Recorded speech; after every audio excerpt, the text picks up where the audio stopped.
Hello world. Where I'm from in Japan, this is what a hotel is like. Nah, I'm kidding. I'm actually in Las Vegas. Except I'm not. I'm still in Japan. And I know what you're thinking. Greg, you really splurged to this time. But no, I actually didn't. This is one of the cheapest options I had at this time of night. And it is 11:15 p.m. at night. Thank you very much, Fitbit. And I am tired. Too tired to tell the story right now of why I am in a love hotel all by my lonesome. But after I have had my breakfast, which will be, I'm going for the pancake setto because I don't feel like the salmon no tataki in the morning. So after I have my pancake set, I will explain.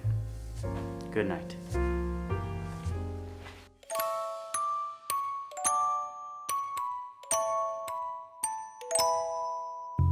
Hello world. Where in the world do you stay when visiting Japan? There are so many options. Regular hotel, business hotel, capsule hotel, minpaku or AirBNB, minshuku, ryokan, and yes, the love hotel. Well, I've been to all these places, so let me break them down for you. Give you the pros and cons, the do's and don'ts, and yeah, also teach you how to escape a love hotel. But first, let's start with Japan's good old regular vanilla hotels. This is the easiest type of accommodation to explain. It's fairly close to what you'd expect from a Western hotel. Bed, mini fridge, Wi-Fi, kettle, bathroom, but no shower? I feel like I should be doing something, but I'm tired. Okay, this particular hotel is a bit different. It's a special hotel that has a public bath attached, so the bathing facilities are actually shared. In most Western-style hotels in Japan, you'd usually get a shower in the bathroom. If you find yourself in a place like this, you'd grab this face towel and regular towel, go to the locker room, get naked, and take the face towel with you. After that, clean yourself with soap and the face towel at one of the stations, then enjoy the bath or maybe relax in the sauna. Just don't put your towel or hair in the water. I'll link to a more detailed guide in the description. Often hotels have breakfast included. Depending on the price you paid for accommodation, they can range from edible to delicious, but they generally skew Japanese style. So be aware that it's probably not pancakes, eggs, and bacon. Oh, and a big thing, anywhere in Japan, if you see a raised floor, like this, especially one where there are slippers, take off your shoes. Almost every single family or friend I've had visit me in Japan has stepped with shoes in places they shouldn't have. This is probably the biggest no-no. Did I just say no-no? I mean, biggest screw-up? How about that? That a foreigner does that actually causes Japanese people trauma. Raised floor almost always means take off your shoes. Final thing to point out about Western-style hotels in Japan is that there's also the business hotel. It's essentially the same thing as a regular hotel room, but just smaller. Think tiny dorm room, and you'll have the right idea. Okay, let's do the pros and cons of Western-style hotels in Japan. Pros: they're familiar. They usually include breakfast. The location is generally convenient and is in walking distance to a train station. Cons: depending on the hotel, they can be expensive, but business hotels are relatively affordable. Rooms will be smaller than places you would find in Canada or the United States, especially in big cities. You often pay per person, not per room, and they're fairly strict about the number of people allowed in a room. Beautiful B-roll time. This was my morning view of the Seto Inland Sea, and the reason why I booked my hotel here.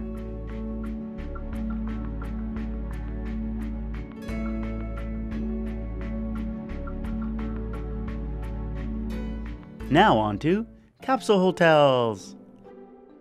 Yes, the famous Japanese capsule hotels where you sleep the night away in a pod. On this floor, there are actually 108 of them.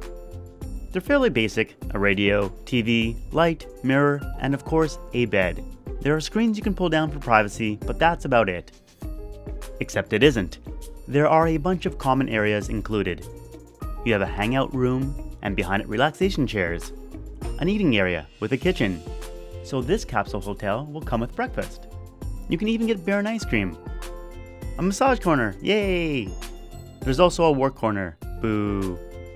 But like the last place, there's something special about here as well. You see these lockers? Well, this is where you get naked.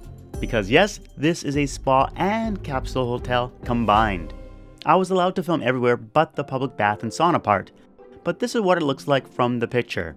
I think it actually looks nicer in person. Anyways, it was at this point that I saw everyone getting naked that I realized that it was a male-only capsule hotel, although there is female staff, just so you know. But generally, at a regular capsule hotel, you would put your stuff in a storage locker and then use the communal bathing, toilets, and sinks. So it's kind of like dorm living, except people take being quiet in the capsule area, which has its own floor, quite seriously. So really, no talking in there. Alright, pros and cons time. Pros. It's cheap, and even a bit cheaper if you book online. It's accessible at all hours, which is actually quite important as this is not the case for all accommodation types in Japan, although check-in times can vary depending on the location. And it actually has a decent bed, as counterintuitive as that might sound. It was cozy. Cons. There's limited storage space, although you can usually get a storage locker for oversized items. People are very quiet in the capsule area, but there's the potential to hear others coming and going, so if you're an ultra-light sleeper, you might want to use earbuds, headphones, or use a different type of accommodation. It's not like sleeping in a coffin. I actually enjoy the pods, but it's not for claustrophobic people either. You can't be loud, and you don't really have private space. Let's roll our second set of B-roll footage right in the middle of a rice field. Relax, enjoy. Next up is AirBNB or minpaku.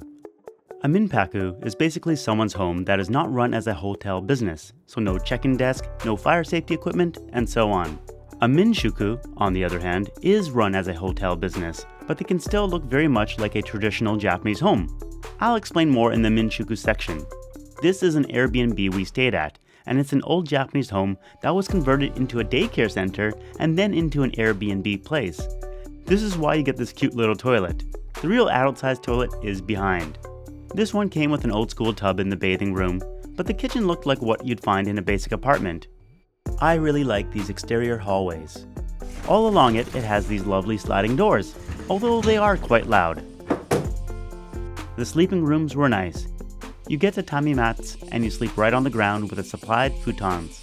If you want authentic Japanese living, well, you're getting it when you go with a minpaku. Now to the pros and cons. Pros. For the space and quality you get, they're cheaper than other accommodation types. You get to experience authentic Japanese living, both traditional and modern, depending on the place, although it'll be a lot less cluttered than the average Japanese house, trust me. Many places have laundry facilities, yay! Depending on the host, you may be able to interact a bit and even grab a meal together. You have all the amenities of a house, from a kitchen to a dining table to a washing machine. You probably don't have to meet other hotel guests, and the location can be anywhere. Cons. Sometimes you need to meet up with the host at a specific time, which can be difficult to do with the unpredictability of traveling. It's someone's house, so there's more pressure not to break or mess anything up. You're expected to leave things as you found them, like if you use dishes, you should wash them. If you have garbage, you put it out on garbage day. With Airbnb, there can be cleaning and other fees, so look closely at the final price. Every place has their own rules, so it can be a hassle to learn new rules everywhere you go. While it's nice that the location can be anywhere, you can also really be in the middle of nowhere, which is not convenient if you're traveling by public transportation. There's usually no breakfast, but many will have some basics like tea or coffee, or some instant miso or noodles. And one last con of these country homes are the spiders. We had lots of fun avoiding this one. Let's go subtropical with the B-roll footage. And I know you'll ask, so I'll save myself a comment and tell you that this is Kozushima, a little island south of Tokyo. Whoever came up with this idea for a swimming hole has my respect. I just love the wooden structures. Now we find ourselves at a minshuku, our guest house. Like a minshuku can look or even be like a person's house, but they are commercial accommodations and more inn-like. So think check-in desk, dining area for everyone to eat breakfast, lots of toilets, some more toilets, and a big bathing area. These are generally owner-run, so like a bed and breakfast type of place. This one happens to be on an island, so they had a great area to hose down and clean up, plus parasols and water toys you could use at the beach. Breakfast is usually served, and it's not uncommon to get dinner as well. Let's hit up those pros and cons. Pros. They're not usually owned by big corporations, so expect a more local experience and maybe even a quirky owner. You'll get a fairly authentic stay in Japanese lodging. You might get some personalized services like being picked up from the ferry terminal or train station. It's more affordable than a ryokan, which we'll cover soon, so sit tight. Cons. Many are cash only, so be prepared. Check-in and check-out times can be fairly restrictive, so make sure to check those checks. There are set times to eat, so again, check, check, check. As for location, they're probably not the most convenient. In conclusion, they're a step above hostels, but not as fancy as the ryokans. But before we get to either, let's have some more B-roll footage. This is of Edogawa River, where our next hostel is located nearby.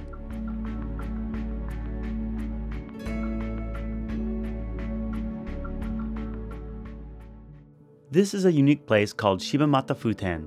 It used to be the dormitory for city workers, but has since been converted to a hostel. While I haven't been to many hostels in my life, this one seems rather on the upscale side. Here's the lobby, and like with any other accommodation facility in Japan, foreign visitors are required to fill in their nationality, passport number, name, address, and occupation into a guest registration form.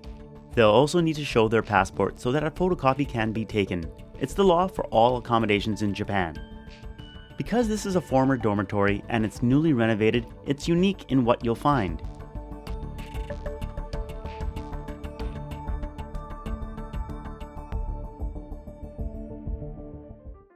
They have rooms that are more Japanese style, so futons on tatami mats.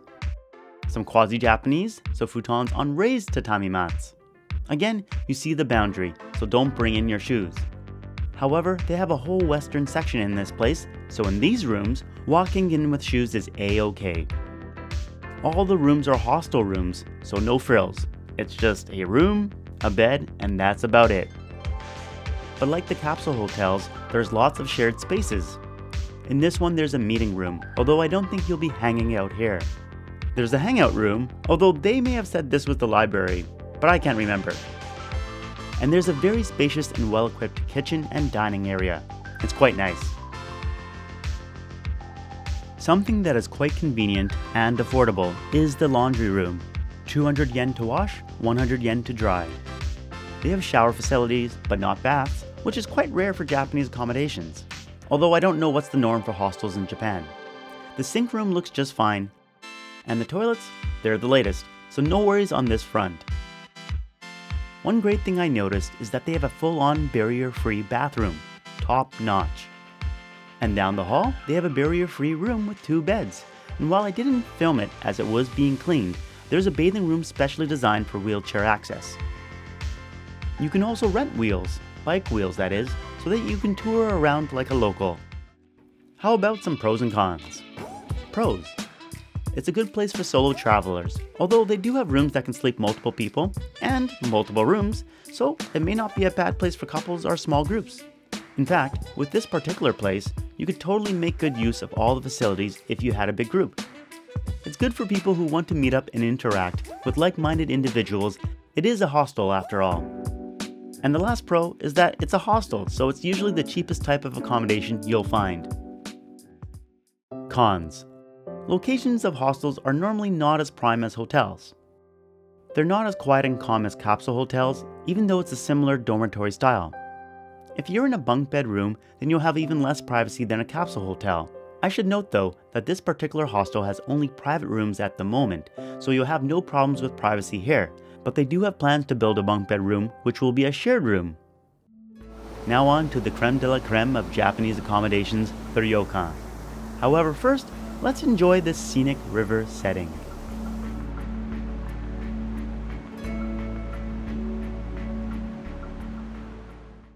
A Ryokan, aka a fancy traditional Japanese inn. The characters for Ryokan literally mean travel building. There are modern and old ones, but this one is more of a modern family one.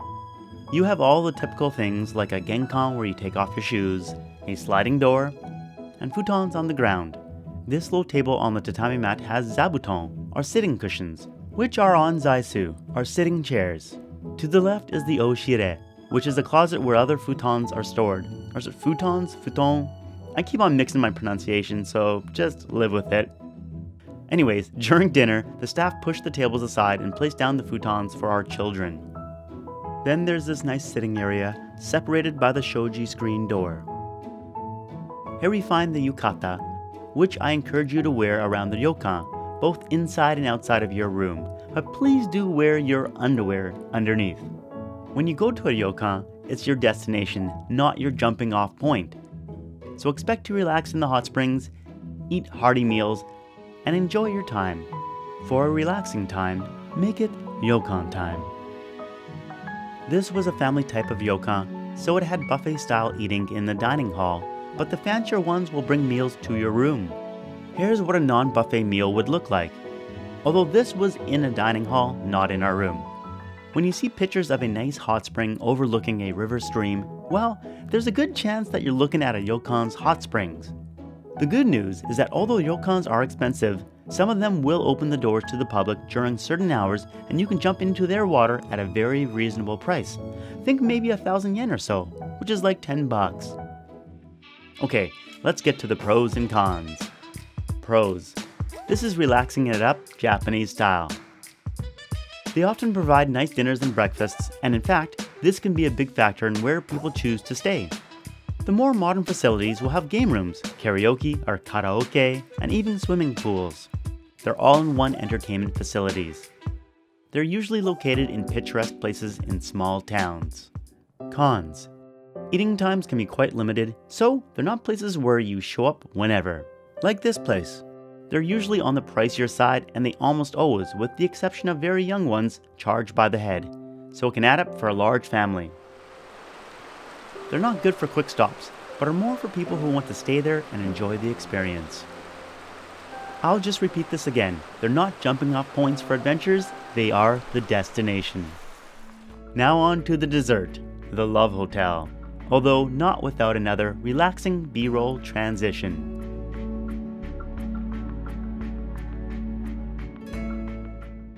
Love hotels were at their inception a place where couples could meet up and hang out for an hour or two. And that's my PG explanation, won't get more explicit than that. In traditional Japanese homes, walls were thin, like paper thin sometimes, so the love hotels were a good place to go for privacy.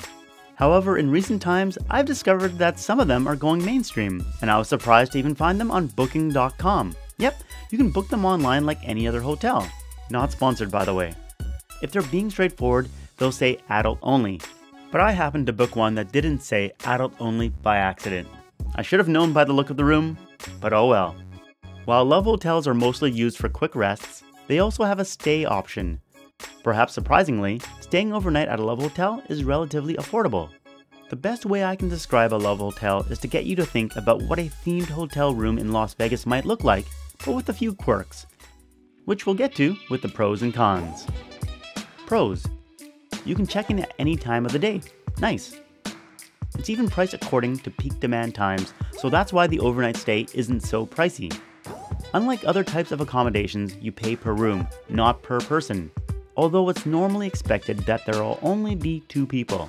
However, I have seen that there are group rooms in some places.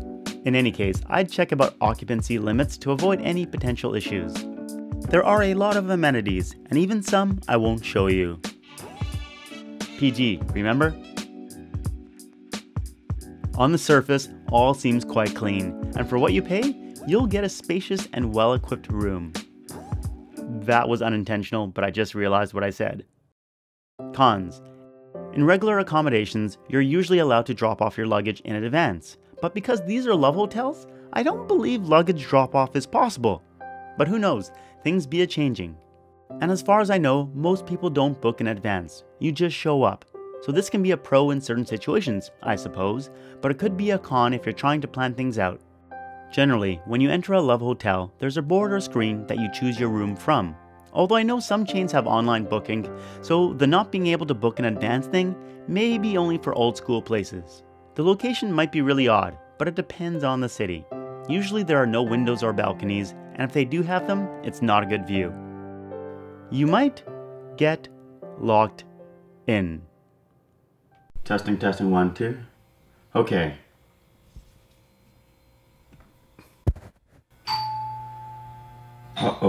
doorbell rang. Okay, no joke, people. I was just gonna say there's the mystery of what this little door is for. And then this showed up. A lady actually passed it through the door. You can open it like this. But I figured out if you try to open this door, you can't. It's actually locked. So you're kind of stuck in here. I don't know how you get out yet, but I guess you could squeeze through this door if you wanted to. Okay, so this is breakfast, folks. It looked and tasted like the picture. Let's see if that's real maple syrup. It wasn't. Alright, my breakfast is still waiting for me, but I'm trying to figure out how to get out of here. So there's an automatic button. How do I get out?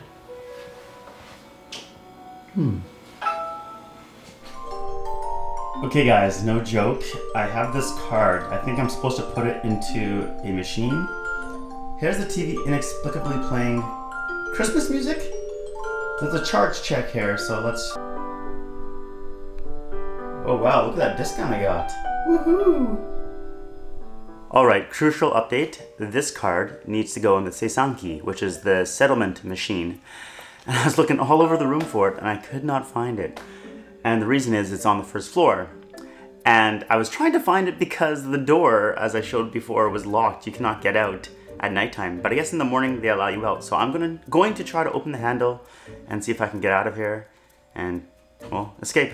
All right. It's the moment of truth. I can get out. Okay, great.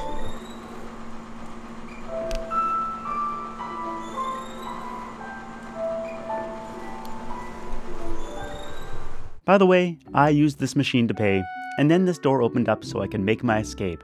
This whole experience was interesting because, like I said, love hotels used to be for couples looking to be discreet. That's what these signboards for your license plates are all about. But now some places have free drink bars where you can all meet up. So don't be surprised if you by chance find yourself treating yourself to some welcome suites and lunch service on your visit to Japan. And now back to our regularly scheduled programming. Whenever I travel, I usually bring my headphones and some books to listen to on Audible. Not only is it good for a plane or a train ride, but before bed, I find it helps get my mind off things and relax. That's of course after I plug in and charge all my devices. Look at this mess. During my trip, I was listening to Hank Green's An Absolutely Remarkable Thing. He's an OG YouTuber and a big inspiration of mine. And these noise cancelling headphones work so well, I couldn't even hear myself. So I'm taking them off. Anyways, I can't speak to other YouTubers who have gotten book deals, but this is a legit fascinating story. It combines a little bit of sci-fi, a bit of commentary on internet fame, and a little bit of mystery adventure. I really recommend it, and I really enjoyed it. Because this video is sponsored by Audible, let's do the ad thing. Give yourself the gift of listening. And while you're at it, think about giving the gift of Audible to someone on your list. Right now, for a limited time, new members can get 3 months of Audible for just $6.95 a month. Go to audible.com/lifewhereimfrom or text lifewhereimfrom to 500-500. Again, that's audible.com/lifewhereimfrom or text lifewhereimfrom to 500-500 to get started. And oh yeah, Audible now has Audible Originals. These are exclusive audio titles created by celebrated storytellers from worlds as diverse as theater, journalism, literature, and more. And yeah, so you get 2 Audible Originals plus 1 audiobook every month with your subscription. Pretty cool. And this is something that's just me here. You can cancel anytime. I know they have it small, but you really can. And you can also pause at any time if you need a little break from your subscription. And the last thing I'll say is that if you get into a book, say you've read a few chapters and it's just not for you, and this has happened to me, you can actually swap out for free for a different book. So it really is risk-free. Okay, what else can I say? Last B-roll scene for y'all. Enjoy. Thanks for watching. See you next time. Bye. What are accommodations like where you're from?